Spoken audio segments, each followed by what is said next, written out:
Arlette, alors Emmanuel Macron a dit qu'il fallait se réinventer, hein. C'est ce qu'on a cru comprendre lors de son allocution. C'est sachons sortir des sentiers battus, des idéologies et nous réinventer, moi le premier, a dit donc le chef de l'État. Comment vous comprenez cette formule? Comment il faut la comprendre, Arlette? Écoutez, pour Emmanuel Macron, il y a le temps court, hein. L'horizon, c'est le 11 mai et le pari du déconfinement progressif, qui ne sera pas facile. On a bien compris, le retour dans les classes, c'est extrêmement complexe pour Jean-Michel Blanquer. Et c'est un pari risqué au point que Christophe Castaner parle, lui, du 11 mai comme une date à conquérir. Et puis, il y a aussi le temps long, le jour d'après, et c'est là un changement total qui s'annonce pour le président de la République. Alors vous vous souvenez d'un Emmanuel Macron qui moquait les Gaulois réfractaires? Eh bien, il salue aujourd'hui un peuple qui respecte les disciplines, même les plus rigoureuses.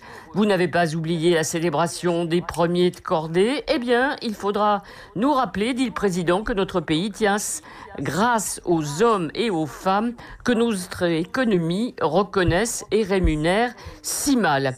Emmanuel Macron semble retrouver l'origine de son engagement politique, le souverainisme version Jean-Pierre Chevènement, au point de clamer la nécessité pour notre pays de retrouver une indépendance agricole, sanitaire, industrielle et technologique. Bref, Macron, frère de Montebourg, prêt demain à nationaliser. Alors Emmanuel Macron avait été secoué par la crise des Gilets jaunes, contraint à modifier sa politique économique. Il avait conclu en disant « Nous ne reprendrons pas le cours normal de nos vies ». Et puis il avait repris le cours normal de son programme avec la réforme des retraites. Cette fois, il vit un ébranlement intime, c'est sa formule.